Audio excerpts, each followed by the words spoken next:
तर मी डॉक्टर प्रकाश पाटील. तर मी मॅक्झिलोफेशियल सर्जन आहे आणि director Face and Dental International clinic Nigdi इथे आहे, ते पिंपरी चिंचवड एरियामध्ये. तर मी डेंटिस्ट्री नंतर परत 3 वर्षाचं स्पेशलायझेशन केलेलं आहे, ज्याच्यामध्ये मी चेहऱ्याचं, जबड्याचं, दाताचं, तोंडाचं, हे माझं मेनली हे स्पेशलायझेशन आहे. आम्ही क्लिनिक जेव्हा 99 मध्ये सुरू केलं तर त्यावेळेला आमच्याकडे एक चेअर होती, पण सरांच्या पहिल्यापासून असं एक स्वप्न होतं की आपलं डेंटल क्लिनिक कुठल्याही स्टेजला असेल तर त्याच्यामध्ये इक्विपमेंट वाईज आपण नेहमी अपडेटेड असावं. बरोबर. नमस्ते, मी ॲडव्होकेट नीरा धाडगे. कोणत्याही क्षेत्रात तुमची कामगिरी वाखाणण्यासारखी असेल, इतक्या लोकांशी मी बोलतेय ना, काहीतरी रोज नवीन शिकायला मिळतं. एकमेकांना मदत करण्यासाठी तुम्ही ही कम्युनिटी जॉईन करू शकता, Pune women's club.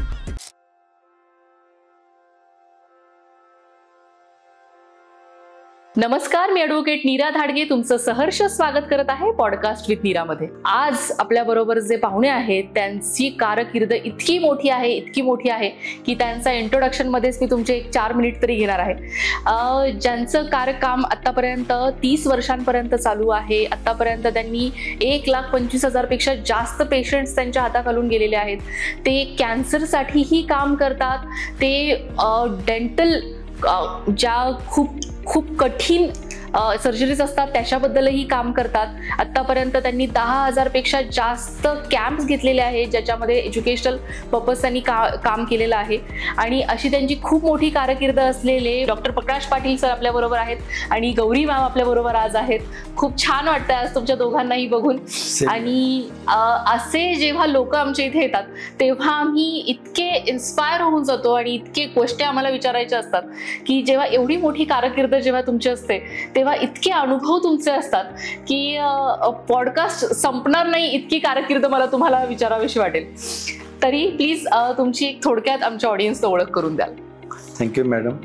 First of all मी PWC पुणे वुमेन्स क्लबचा आणि नीरा मॅडम तुमचा पहिल्यांदा धन्यवाद करतो की मला तुम्ही इथे इन्व्हाइट केला आम्हाला, मी आणि माझ्या मिसेस डॉक्टर गौरी पाटील. तर माझ्याबद्दल तर मी डॉक्टर प्रकाश पाटील. तर मी मॅक्झिलोफेशियल सर्जन आहे आणि director Face and Dental International clinic Nigdi इथे आहे, ते पिंपरी चिंचवड एरियामध्ये. तर सर्वप्रथम म्हणजे मॅक्झिलोफेशियल म्हटल्यानंतर लोकांना लक्षात येते मॅक्झिलोफेशियल म्हणजे काय. तर मी डेंटिस्ट्री नंतर परत 3 वर्षाचं स्पेशलायझेशन केलेलं आहे, ज्याच्यामध्ये मी चेहऱ्याचं, जबड्याचं, दाताचं, तोंडाचं ओव्हरऑल ज्या सर्जरीज असतात, जसं की जबड्याचे ॲक्सिडेंट असतील, चेहऱ्याचे काही कॉस्मेटिक सर्जरीज असतील, अक्कलदाढ अडकलेले असतील त्याचे ऑपरेशन्स, जबडा उघडत नाही किंवा बंद होत नाही त्याचे काही ट्रीटमेंट्स असतील, अवघड इम्प्लांट केसेस, तर हे माझं मेनली हे स्पेशलायझेशन आहे. आता तुम्ही ज्यावेळी ऐकलं असेल की मी director Face and Dental International Clinic, पण तसं म्हटलं तर तुम्हाला आश्चर्य वाटेल म्हणजे मी सांगितल्यानंतर जेव्हा मी BDS झालो, माझी जी प्रायमरी डिग्री आहे बॅचलर इन डेंटल सर्जरी, जे नॉर्मल खूप डेंटल क्लिनिक आहेत आपल्या आजूबाजूला, तर जसं मी झालो तर तेव्हा मला सुरुवातीला खूप अडचणी आल्या किंवा अडथळे आले. म्हणजे मला असं वाटलं होतं की माझं प्रोफेशन मी चेंज करावं का, किंवा दुसरं काही म्हणजे मला दुसरी जी आवड होती, इंजिनिअरिंगची आवड होती, मला कोचिंगमध्ये आवड होती, तिकडे जावं का, इथपर्यंत माझं डायव्हर्ट झालं होतं. पण माझे म्हणजे त्यावेळी अडचणी ह्यासाठी होती की मला क्लिनिक टाकण्यासाठी किंवा पुण्यात राहण्यासाठी येण्यासाठी म्हणजे काहीच म्हणजे पैशाचा काही सपोर्ट नव्हता त्यावेळी. जे काही शक्य होते ते माझ्या भावांनी, आई वडिलांनी पूर्ण माझ्या शिक्षणावरतीच खर्च केला. नंतर मग परत जागा शोधा, परत डेंटल इक्विपमेंट्स घ्या, त्यासाठी मलाही समजत होते की मला मागणं त्यांच्याकडे अवघड होतं. म्हणजे मलाच ठरवावं लागलं की मलाच काहीतरी करून वाढवावं लागणार आहे आता. बरोबर. तर एक वेळ जेव्हा मी पुण्यात आलो त्यावेळी तर मी लिटरली म्हणजे वरांडा किंवा उसळी ते राहून मी 6 महिने काढले. हळूहळू का मोरे हॉस्पिटल म्हणून मी तिथे एक स्टार्ट केलं, माझं एक जॉबचं सुरू केलं. तिथून जे सुरू केले ते आता मी director Face and Dental International Clinic, जे one of the best clinic in India, you can say one of the best in all over the world, असं सेटअप केलेलं आहे. तर जिथं तुमच्याकडं इंटेन्शन आणि विल पॉवर जर असेल, चांगलं क्लिअर असेल, तर यू कॅन अचीव्ह एव्हरीथिंग. हे मला सांगावं असं वाटतं या स्टोरीतून. आणि आता म्हणजे सध्याचं जे आमचं हे आहे की सोशल जे काय आता मला मिळालेलं आहे, तर आता एक थोडंसं गिव्ह हवे सोसायटीसाठी. तो एक माझा आता प्रोजेक्ट आहे की जसं तोंडाच्या कॅन्सरसाठी, दाताचे काही विकार होणे, त्यासाठी मला काहीतरी पुढे करायचं हा एक माझा आता विचार आहे. मॅम, सरांना तुम्ही कशा भेटला?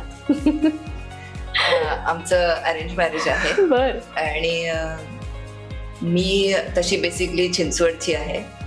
म्हणजे चिंचवड सोडून मी कधीच कुठे गेली नव्हती. Yes, माझ्या वडिलांनी जेव्हा लग्न ठरवलं, सर कोल्हापूरचे आहेत, इतक्या लांब आपल्याला जायचंय, हेच थोडंसं अवघड होतं. पण ते काम सोपं केलं कारण सरच चिंचवडला आले. अरे वा. आणि तिथून आमची सुरुवात झाली. सरांनी आधीची त्यांची स्टोरी सांगितलीच आहे. पण गमतीचा भाग असा की सरांनी स्वतःचं प्रायव्हेट क्लिनिक सुरू करायचं म्हणून क्लिनिकसाठी जागा घेतली, फर्निचर सुरू केलं. बरोबर. आणि फर्निचरचं काम चालू असतानाच सर मला पाहायला. हो. मग ते काम थांबवलं, पहिले लग्न केलं, एक सुपरवायझर त्यांनी हायर केला आणि तिथून आमची स्टोरी सुरू झाली. बरोबर. म्हणजे पहिलं एक चेअर घेऊन आमचं डेंटल क्लिनिक सुरू झालं. आणि म्हणजे मला आता सांगायला आवडेल की 25 वर्षामध्ये मोर दॅन 25 चेअर्स आम्ही घेतल्या. म्हणजे पहिली चेअर घेताना आम्ही, तुम्हाला आता हसू येईल की आम्ही पहिली जी डेंटल चेअर घेतली ती आम्ही स्टेट बँक ऑफ इंडिया मधनं जे लोन घेतलं ते 75,000चं होतं. बापरे. आणि त्यावेळेला त्या 75,000 साठी आम्ही मिनिमम 25 चक्र मारल्या असतात. आणि आता आपल्या सगळ्यांनाच माहितीये की दिवसभरात 25 तरी फोन आपल्याला लोन साठी येतात. ती परिस्थिती बदलत जात आहे. आणि आम्ही आता एक छान प्लॅटफॉर्म तयार केलेला आहे आमचा फेस डेंटल इंटरनॅशनल क्लिनिकचा. मस्त मस्त. आतापर्यंत केलेली 25 वर्षाची कारकीर्द झाली सर. मॅम, आतापर्यंत काय काय झालं?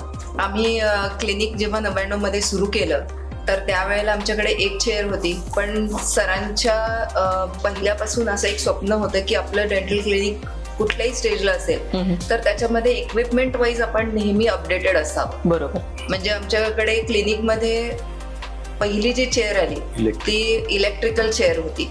त्या काळामध्ये हायड्रोलिक चेअर्स असायच्या ज्याला पंप करून चेअर वरती घ्यावी लागायची. तर आमच्याकडे म्हणजे पुण्यामध्ये पहिली इलेक्ट्रिकल चेअर आमच्या क्लिनिकमध्ये आली 1999 मध्ये. आणि तिथून जी सुरुवात झाली म्हणजे क्लिनिकमध्ये प्रत्येक कुठलीही गोष्ट डेंटल टेक्नॉलॉजी जर अपडेट झाली तर ती आपल्याकडे असलीच पाहिजे असं सरांचं अगदी आजपर्यंत ते आहे. म्हणजे त्याच्यामुळे मी खूप सफर झाले कारण घरात काही अपडेटेड व्हायला फार वेळ लागला. बरोबर बरोबर बरोबर. पण आय एम सॅटिस्फाईड की मला त्या सगळ्या जर्नीचा भाग होता आलं. म्हणजे मी सिटी मधली असल्यामुळे मी कधी गावही पाहिलं नव्हतं. आणि माझे वडील खूपच असे अप्रिहेन्सिव्ह असल्यामुळे त्यांनी मला पुण्यात कॉलेजलाही नाही पाठवलं. माझं कॉलेज सुद्धा चिंचवडमध्येच झालं. पण सरांनी मला अगदी गावही दाखवलं आणि अगदी इंटरनॅशनल कॉन्फरन्स सुद्धा दाखवलं. म्हणजे हा खूप छान प्रवास झाला. बरोबर आहे. फेस डेंटल इंटरनॅशनल क्लिनिक असं क्लिनिकचं नाव आहे, तर इंटरनॅशनल का? आमच्याकडे इंटरनॅशनल लेवलचे सगळे इक्विपमेंट्स आहेत. म्हणजे बऱ्याच इक्विपमेंट्स असे आहेत की जे आपल्याकडे इंडियामध्ये सुद्धा खूप कमी आहेत. महाराष्ट्रात अगदी 1-2 आहेत. जसं की आमच्याकडे आता टीथ व्हाईटनिंग मशीन आहे जे US आहे. तर त्याच्यामध्ये तुम्हाला लेझर टीथ व्हाईटनिंग केलं जातं. म्हणजे सिंगल सिटिंग मध्ये साधारण 1 किंवा 2 शेड टीथ व्हाईट आणि ब्राईट होतात. म्हणजे आपल्याला माधुरी दीक्षित, ऐश्वर्या राय यांचे दात कसे असे छान ब्राईट वाटतात. आपले दात व्हाईट असतात पण ब्राईट नसतात. तर त्याच्यामध्ये ते टीथ ब्राईटनिंग होतं, व्हाईटनिंग पेक्षा ब्राईटनिंग होतं. तसंच आपल्याकडे आता एक म्हणजे आता सर जसं इम्प्लांट सर्जरी करतात किंवा ट्रॉमाचे केसेस करतात तर त्यावेळेला हिलिंग फास्ट होण्यासाठी, कारण तुम्हालाही माहिती असेल आता बरेच लोक सांगतात की इम्प्लांटला खूप वेळ लागतो. तर ऍटलिस्ट 10 ते 15 सेटिंग्स, म्हणजे माझ्या पर्सनल अनुभवावरनं मी सांगते की ऍटलिस्ट 10 ते 15 वेळा आपण नेहमी जावं लागतं, यावं लागतं. मध्ये 2-2 महिन्यांचे पिरियड्स असतात. तर येस, आता सर बरेच अवघड इम्प्लांटचे केसेस करतात. म्हणजे काय, जिथे आपल्याला आता थोडं साधारण माहिती असतं की जिथे बोन असतं तिथे इम्प्लांट करता येतं. पण आपण अवघड केसेस करतो म्हणजे जिथे कॉम्प्रोमाइज असतं, बोन नसतं. तर त्या ठिकाणी जेव्हा इम्प्लांट करायचं तर तिथे आपण ग्रोथ फॅक्टर PRF वापरतो. तर ते शॉक्रन्स म्हणून एक सायंटिस्टनी मशीन डिझाईन केलंय. तर ते आपल्या इंडियामध्ये अगदी 4-5 ठिकाणी डेंटल क्लिनिकमध्ये असेल. तर तेही आपल्याकडे आहे. त्याचा उपयोग आम्हाला होतो की इमिजिएट आम्ही एक्स्ट्रॅक्शन करून इम्प्लांट करून लगेच पेशंटना फिक्स डेंचर देऊ शकतो. तर अशा प्रकारचे अजून खूप सारे इक्विपमेंट्स आहेत जे आता कॅन्सर डिटेक्शनसाठी आहे. तर प्री कॅन्सर डिटेक्शनसाठी वेलस्कोप म्हणून कॅनडाचं मशीन आहे.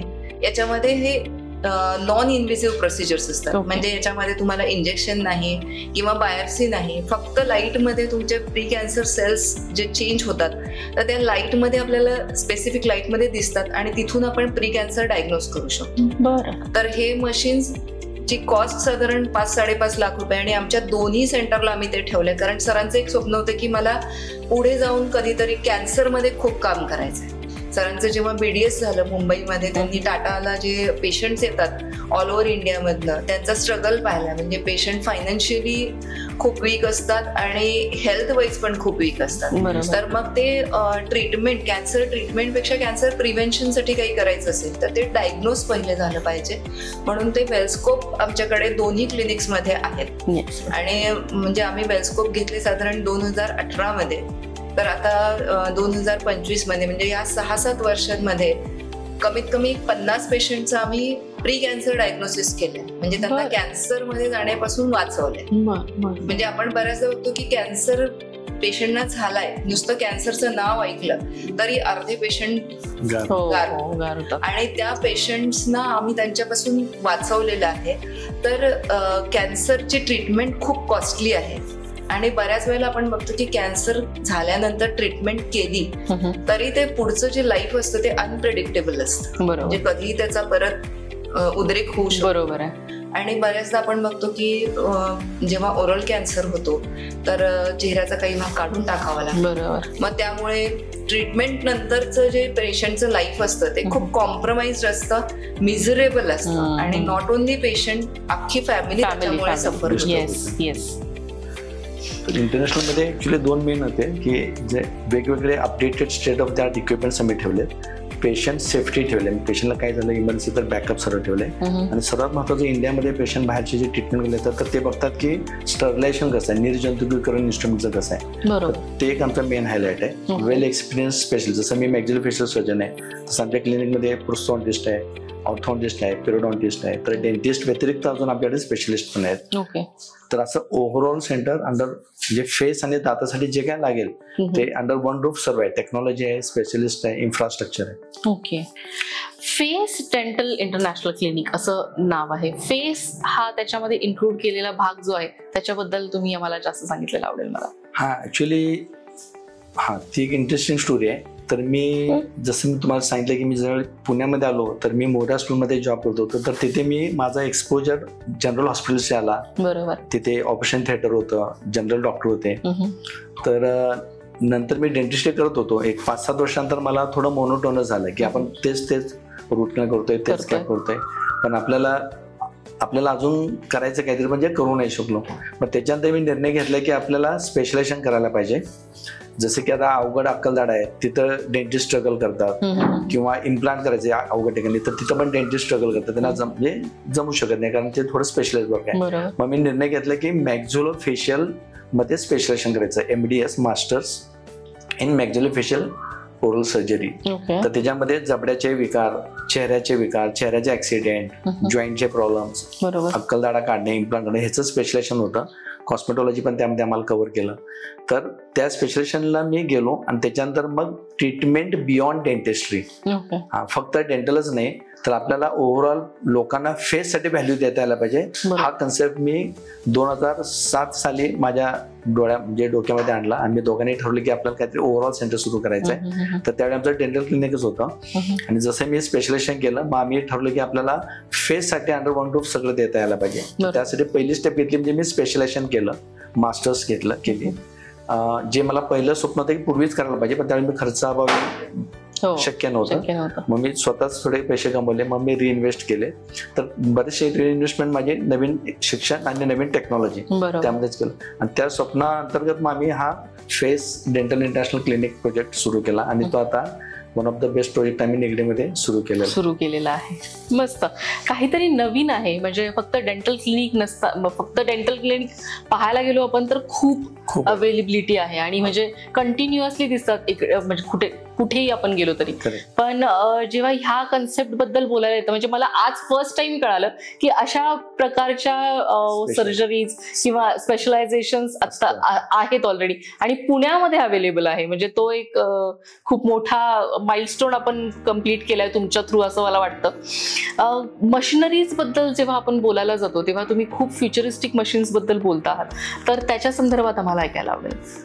त्याच्यात आपण 2 गोष्टी मेनली इन्व्हॉल्व केल्यात. एक म्हणजे टेक्नॉलॉजी वाईज जे युनिक आहे, तर मला सांगायला थोडा म्हणजे आम्हाला सांगायला अभिमान वाटतो की असं आमचं जे सेंटर आहे कदाचित महाराष्ट्रात आणि भारतात युनिक असेल की जिथं मी जे तुम्हाला सांगणार इक्विपमेंट्स आहेत अंडर वन रूफ अवेलेबल आहेत.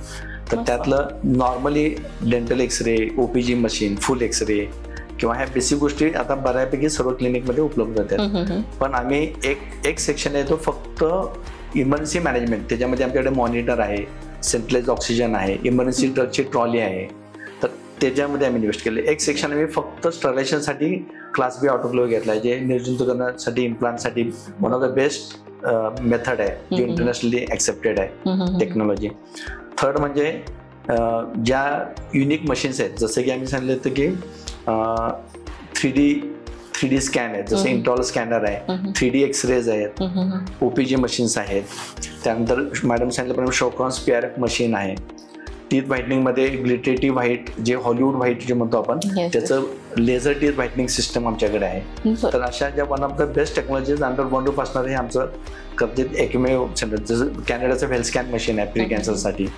तर जे काही रेग्युलर आपल्या ज्या ट्रीटमेंट्स असतात त्या तर आहेतच, पण आम्ही ॲडअप असं केलं की under one roof best technology आणि त्याला लागणारे रिलेव्हंट स्पेशलिस्ट पण आम्ही सर्व अंडर वन रूफ अवेलेबल केलेलं आहे. मस्त. म्हणजे बऱ्याच वेळेला आम्ही जेव्हा सुरुवातीला क्लिनिक करायचो तर तेव्हा बऱ्याच वेळेला असा प्रॉब्लेम यायचा की पेशंट म्हणायचे मला दुखतंय, तर नॉर्मली डोळ्यांनी बघून किंवा एक्सरेमध्ये बघून बऱ्याच वेळेला प्रॉब्लेम सापडायचे नाहीत. तर तेव्हा आम्हाला असं कळलं की जेवढं आपण इक्विपमेंटमध्ये इन्व्हेस्ट करू तेवढं आपलं डायग्नोसिस परफेक्ट होत जाईल. मग आता आमच्याकडे एक मायक्रोलक्स म्हणून एक इक्विपमेंट आहे. बऱ्याच वेळेला पेशंट सुपारी खातात, चिंचुके खातात आणि त्यामुळे दातांना असे क्रॅक्स असतात. बरोबर. म्हणजे दात किडलेला दिसत नाही, एक्सरे मध्ये किडलेला दिसत नाही, पण दात दुखत असतो. तर त्याचं डायग्नोसिस त्या लाईट मध्ये तो दाताला क्रॅक असेल तर तो दिसून येतो आणि मग तिथून आपण पुढे ट्रीटमेंट करू शकतो. ही मशीन सुद्धा युनिक आहे. म्हणजे तुम्ही पुण्यात किंवा याच्यात बघाल तर हे मशीन तुम्हाला म्हणजे नॉर्मल डेंटल क्लिनिक्स मध्ये हे मशीन्स नाही दिसणार. माझा स्वतःचा इतका फोबिया आहे ना, म्हणजे मला चेहऱ्यापर्यंत काही आलं ना की खूप भीती वाटते. आणि जेव्हा दात दुखत असतो तेव्हा म्हणजे असं काही दुसरं सुचत नाही आपल्याला, दवाखाना. पण मला त्या इक्विपमेंटची सुद्धा इतकी भीती वाटते. तर त्याचं पण एक चांगलं सोल्युशन तुम्ही घेऊन आलेलं आहात. कारण जोपर्यंत त्यांना ते नर्व कळत नाही दुखते कुठे, तोपर्यंत ते सहन करावं लागतं. पण जेव्हा अशा काही टेक्नॉलॉजी अवेलेबल आहे जिथे आपल्याला म्हणजे दुखणारच नाही, तर ती एक छान गोष्ट आहे असं म्हणायला हरकत नाही. आमच्याकडे मला सांगायला आवडेल अजून एक निडल फ्री इंजेक्शन्स डेंटल मध्ये आम्ही पहिल्यांदा इंट्रोड्यूस केलं, ते आम्ही वापरतो. म्हणजे बऱ्याच पेशंटना ती सुई पाहिली की काही सुचत नाही. म्हणजे गमतीचा भाग असा की आमच्याकडे एक पेशंट आले होते, त्यांनी म्हणजे त्यांना इंजेक्शन देणार का म्हटल्यावरती तो पेशंट एकदम शांत. त्याचं म्हणणं की तुम्ही तलवारनी कापा मला चालेल, मला भीती वाटते. आमच्याकडे आता निडल फ्री इंजेक्शन्स आम्ही हे करतो. त्याच्यामध्ये निडल नसते, फक्त शॉट दिला जातो आणि त्याच्यामुळे तुमच्या तेवढा पार्ट बधीर होतो आणि मग ट्रीटमेंट करायला इझी होतं. आणि तुम्ही जसं आता म्हणालात की तिथे नर्वला पेन असतं, तर सरांची ती एक स्पेशालिटी आहे की फेशियल न्यूरॉल्जिया. म्हणजे तुम्ही फेस पाल्सी वगैरे काही शब्द ऐकले असतील कदाचित. तर बऱ्याच वेळेला पेशंटना पेन असतं पण ते दाताचं नसतंच. म्हणजे ते नर्व्स असतात आणि त्याला काहीतरी ट्रिगर झाला की मग ते पेन सुरू होतं आणि ते इतकं सिव्हिअर असतं की म्हणजे इमॅजिन नाही करू शकत. आमच्याकडे एक औरंगाबादचे गायनेकोलॉजिस्ट डॉक्टर आले होते, त्यांना इतकं पेन होतं की त्या ट्रेननी आल्या. म्हणजे त्यांनी आम्हाला आल्यानंतर त्यांना तो नर्व ब्लॉक दिला, ते डायग्नोज करून त्या नर्वला ब्लॉक देता येतो. ते सरांचं स्पेशलायझेशन आहे. म्हणजे त्या मॅडम लिटरली असं म्हणाल्या की ट्रेन मधून येताना मला असं वाटत होतं की आता मी इथेच उडी मारू खाली, इतकं मला पेन. म्हणजे त्या औरंगाबाद वरून ट्रीटमेंट आमच्याकडे घेतली, परत गेल्या आणि 1 आठवड्यानंतर स्पेशली सरांना थँक्स म्हणायला त्या औरंगाबाद वरून सरांसाठी स्पेशल गिफ्ट घेऊन आल्या. मस्त. एक 24 आवर म्हणजे कमी वेळामध्ये कम्प्लीट ट्रीटमेंट करणं ही एक स्पेशालिटी आहे तुमची. ते पण मला ऑडियन्सला सांगायला आवडेल. म्हणजे बऱ्याच वेळेला पेशंट, जसं आता तुमचं प्रोफेशन आहे की तुम्ही फेस व्हॅल्यू असते येस बऱ्याच प्रोफेशन्स मध्ये, तर तुम्ही विदाऊट टीथ राहूच शकत नाही. बरोबर. तर त्यांना म्हणजे माझा कितीही खूप छान आयडियल प्लॅन असेल की मी तुम्हाला खूप छान दात बसवून देते, पण आपल्याला 1 आठवड्याचा वेळ लागतो, तर पेशंट नाही करू शकत तसं. बरोबर. नाहीतर मग तुम्हाला सुट्टी घेऊन घरी बसावं लागेल. तर त्यासाठी ऑल ऑन 4 वगैरे असे काही कन्सेप्ट आहेत, तर त्याच्याबद्दल सर सांगतील.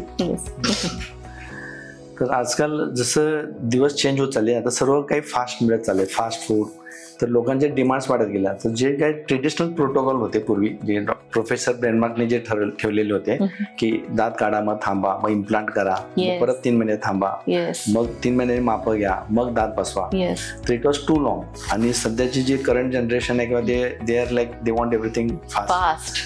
तर मग मी 2009 आणि 10 मध्ये एक स्टडी केला माझ्या पोस्ट ग्रॅज्युएशनमध्ये, की आपण जर का दात काढला आणि इमिजिएट त्याच वेळी इम्प्लांट केलं तर आपले जवळजवळ 4 महिने वाचतात. पेशंटला 2दा सर्जरीतनं जायची गरज नाही, 2दा इंजेक्शन घ्यायची गरज नाही, आणि तो सक्सेस रेट माझा 98% होता, म्हणजे त्या तशा केसेसचा. त्याच्यानंतर मी ठरवलं की we must give something best. त्याच्यानंतर मी त्याच्यात पुढे बाहेर जाऊन मी काही एज्युकेशन घेतलं, ट्रेनिंग घेतलं. त्यामध्ये प्रोफेसर पावलो मोलो आहेत, डॉक्टर स्टेफन एड आहेत, जे इमिजिएटमध्ये जे एक्सपर्ट आहेत वर्ल्डमधले. आणि तो कन्सेप्ट मग मी इंडियामध्ये 2010 मध्ये आणला की ऑल ऑन 4 किंवा ऑल ऑन 6, म्हणजे दात काढायचे आणि इम्प्लांट करायचं सेम डे, आणि इमिजिएट दात सेम डे किंवा नेक्स्ट डे दात फिक्स करायचं. तर त्याच्यामध्ये मी बरंच पायनियर वर्क केलेलं आहे, आणि ते मला चांगला अभिमान वाटतो की तो सुद्धा जसं जुने मेथड होती, ट्रेडिशनल मेथड, त्या सक्सेस रेटने मी ही ट्रीटमेंट आता देऊ शकतो. कम्प्लीट केली. तर हे वन ऑफ द ह्याच्यासाठी one of the best centre आता मी इंडियामधलं डेव्हलप केलेलं आहे. मस्त. तुम्ही आतापर्यंत एक 10,000 पेक्षा जास्त कॅम्प्स, प्रिव्हेन्शन कॅम्प्स कंडक्ट केलेले आहेत, तर त्याच्या संदर्भात आम्हाला सांगा. जसं मी मगाशी म्हणाले की सरांना कॅन्सरचे पेशंट्स पाहून तेव्हा एक असं हे झालं होतं की आपल्याला प्री कॅन्सरसाठी काहीतरी करायचं, कॅन्सरच्या पेशंटसाठी काहीतरी करायचं. तर prevention is better than cure, हे मेडिकल याच्यामध्ये तुम्ही खूप वेळ ऐकलं असेल. बरोबर आहे. तर मग तिथून ते आमच्या असं सुरू झालं. मग काही आम्ही स्कूल्समध्ये कॅम्प्स घ्यायला सुरुवात केली. मग स्कूल्समध्ये घेताना लक्षात आलं की याच्याही आधी सुरू करायला पाहिजे. मग प्री प्रायमरी स्कूल्सला आम्ही जास्त टार्गेट केलं, म्हणजे केरी सुरू होण्याच्या आधीच तुम्ही जर का प्रिव्हेंटिव्ह गोष्टी सांगायला सुरुवात केली की दात येण्याच्या आधीपासून कशी काळजी घेतली पाहिजे, तर मग ते आम्ही स्कूल्सचे चेकअपचे कॅम्प्स घ्यायला सुरुवात केली. बरेच आम्ही स्पेशली डिसेबल जे स्टुडंट्स असतात त्यांच्या स्कूल्समध्ये आम्ही त्यांच्या पेरेंट्ससाठी parent orientation program, teacher orientation programs असे पण आम्ही काही पेशंट स्कूल्समध्ये जाऊन प्रोग्राम्स घेतो. काही ऑनलाईन पण घेतो. कुठले स्कूल्स इंटरेस्टेड असतील तर त्यांना आम्ही असे ऑनलाईन पण काही प्रोग्राम्स घेतो. प्लस आम्ही सिनियर सिटीजन्स मध्ये पण खूप काम करतो. म्हणजे बऱ्याचदा आपण पाहतो की जोपर्यंत सगळं चांगलं असतं तोपर्यंत लक्ष देत नाहीत, आणि बऱ्याच वेळेला असं होतं की साधारण 60-70s नंतर हेल्थ इश्यूज सुरू होतात, आणि बऱ्याच वेळा असं होतं की दातच चांगले नसतात म्हणून मग ते हेल्थ इश्यूज सुरू झालेले असतात, आणि मग त्यामुळे त्या पेशंट्सचा कॉन्फिडन्स पण कमी झालेला असतो. तर मग तिथे तो अवेअरनेस क्रिएट करायचा, आणि त्यांना दात चांगले असतील तर ते चांगलं खाऊ शकतील. म्हणजे right to bite. Right to bite म्हणजे प्रत्येक माणसाला शेवटपर्यंत दातांनी छान खाता आलं पाहिजे आणि छान दात दाखवून हसता पण आलं पाहिजे. बरोबर आहे. जसं मोठ्या लोकांसाठी आहे तसं मिडल एज साठी काय प्रोसिजर आहे किंवा त्यांच्यासाठी काय तुम्ही प्रोव्हाइड करताय? त्याच्यामध्ये आता मिडल एज मध्ये म्हणाल तर बऱ्याचदा मुलांना हॅबिट्स त्या एज मध्ये लागतात, तर त्याचं प्रिव्हेन्शन पण आम्ही म्हणजे अवेअरनेस कॅम्प्स करतो की नो टोबॅको सारखे असतात. किंवा बऱ्याच वेळेला असं होतं की स्कूलमध्ये असतात तोपर्यंत बऱ्याच टीनेज पर्यंत स्कूल पर्यंत डिसिप्लिन मध्ये असतात, आणि जेव्हा 10th होते आणि मुलं बाहेर पडतात त्यांना खूप वेगळं जग ओपन झालेलं असतं. बरोबर. रिस्ट्रिक्शन्स कमी झालेले असतात, आणि मग तिथे थोडेसे चान्सेस असतात. तर आम्ही बऱ्याच वेळेला कॉलेजेसमध्ये वगैरे पण हे प्रोग्राम्स रन करता. येस. तुम्ही दोघं जण एकाच ऑफिसमध्ये काम करता, प्लस नवरा बायको आहात, आणि मी आपल्या म्हणजे तुमच्या आतापर्यंतच्या माझ्या बरोबरच्या कॉन्व्हर्सेशन मध्ये तुम्ही दोघं जण इतके कम्फर्टेबली सगळं सांगत आहात, प्लस एका क्षेत्राबद्दल तुम्हाला दोघांनाही कॉम्प्लिमेंटरी खूप गोष्टी माहिती आहेत. कधी कधी खूप वेळा असं असतं की नवरा बायकोंना म्हणजे नवरा काय करतोय त्याचं क्षेत्र वेगळं, बायकोचं क्षेत्र वेगळं, आणि त्याच्यामध्ये सांगता घालणं खूप अवघड जातं. आणि एका क्षेत्रात जेव्हा लोक काम करतात तेव्हा एकमेकांना कॉम्प्लिमेंट करणं हा खूप मोठी गोष्ट असते, आणि ती तुम्ही खूप छान करता आहात असं मला इथे आत्ता दिसतंय. तर ते मला सांगायला आवडेल आमच्या ऑडियन्सला की तुम्ही हे दोघं जण कसं करता. सरांनी खूप साऱ्या गोष्टी मला शिकवल्या आणि म्हणजे मी पण अगदी सिन्सिअर स्टुडंट सारख्या त्या ऐकल्यात. वा